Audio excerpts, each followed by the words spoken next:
It's actually convenient that I had to take those body mounts off just now, because somebody on the forums who was following the build thread there pointed out that the body mounts should be pointed forward.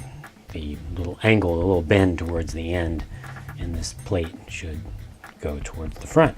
All right, I had actually put the screws into the shock tower backwards, but they're okay now. And I don't know, it's starting to look like a truck to me. Starting to look like a truck, very much. Starting to look like a nice looking truck too. Now it's time to move on to the bumper.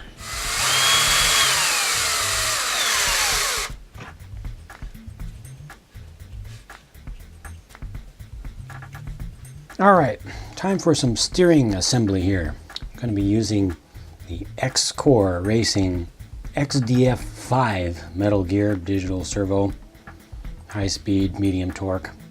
Also got this from ckhobby.com, which is funny because a lot of the things on this car are from CK Hobby now. It's kind of feeling like it's trying to be an advertisement for CK Hobby, which is not the idea. Just testing out a bunch of their products right now. So my servo is centered. It's ready to go. Get that horn on there, close enough. I'm going to use the screw that came with the servo. Don't use a 2.6 millimeter included screw from the set unless you have a servo that uses a 2.6 millimeter screw. This one uses a 3 millimeter screw, which is more beefy and more common. Perfect. I like it when a plan works out. All right, so the ball ends can actually be at not exactly a right angle. Should be a little bit off from that. Oh, this is going to suck because I don't want to break that bell crank. So I'm going to turn this upside down so I can get a finger underneath.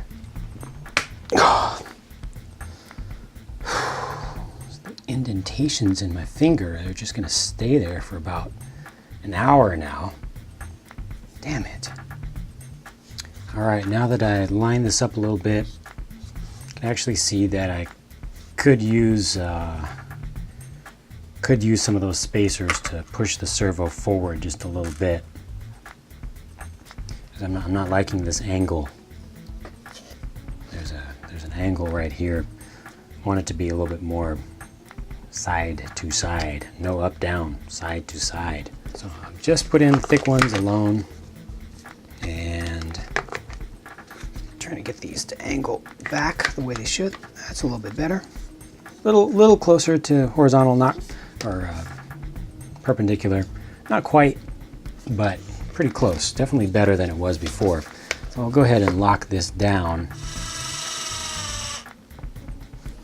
A little bit of a tight squeeze getting these screws in. With this particular servo, I did narrow the mounts together as far as they would go in.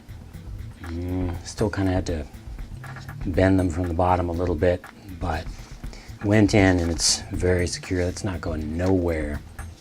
Now at this point, you're supposed to install the ESC and the receiver. My ESC and receiver that were slated for this project are currently in use on another project. Well, not a project, but build. They're actually in use on another project, on a project. So for now, I'm just going to go ahead and continue with other little stuff to finish up the mechanics, the physical parts of the build to get this to be a complete vehicle. We've got some battery hold down posts, battery strap posts. Those are plastic and those just get screwed in from underneath. Can't have a short course truck without Nerf bars, right? It's pretty much a must these days. And then there's this rear battery hold down that just goes across here, provide a little support at the back. And again, 3x10 screws, most common size, just goes down from the top. By default, they ask you to put the foam spacer at the rear. Ooh, that's a little on the wide side, which is good. I'm happy that it's just a little large because it's going to hold itself in. Oftentimes manufacturers will give you these foam battery tray spacers that'll just flop around in there, and then they're easy to fall out when you're just changing your battery or whatnot, and that's always a pain. So here's the battery hold down strap, just a simple plastic piece, a little on the thin side. Feels like it might be a little bit flimsy, but it should do the job, especially with lipos that are nice and square and kind of distribute the load out. What's next? Well, next, I get to glue on some tires, which what I'll do is I'll check the offsets of these wheels to see if they're compatible with, or which slash ones they're compatible with, to see if I have something that I can use.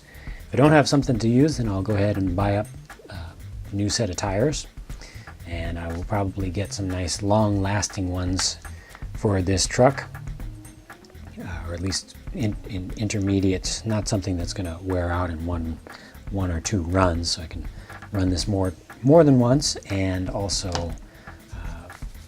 when I'm done with it, hopefully still have some tread on it.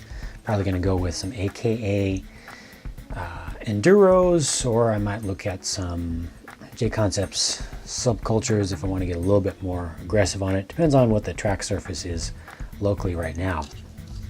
But wheels need to go on, and this is an original wheel design. They didn't copy anyone from what I can see. I mean, they're using the phone dial style with 9 holes on it, but you know, that's a style that has been used in full-scale short course trucks and off-road trucks. But this is their own mold, and the body, interestingly enough, the body that's shown in the pictures in the manual is actually a J Concepts Illusion body, but the one that's included seems to be their own. And that's it. That is the end of the manual, which means that is the end of this build for now. Obviously I need to put on my wheel hexes, but that's no big deal. I need to get my electronics in here, get everything set up properly, glue up those wheels, trim up the body, and then this will be ready to run.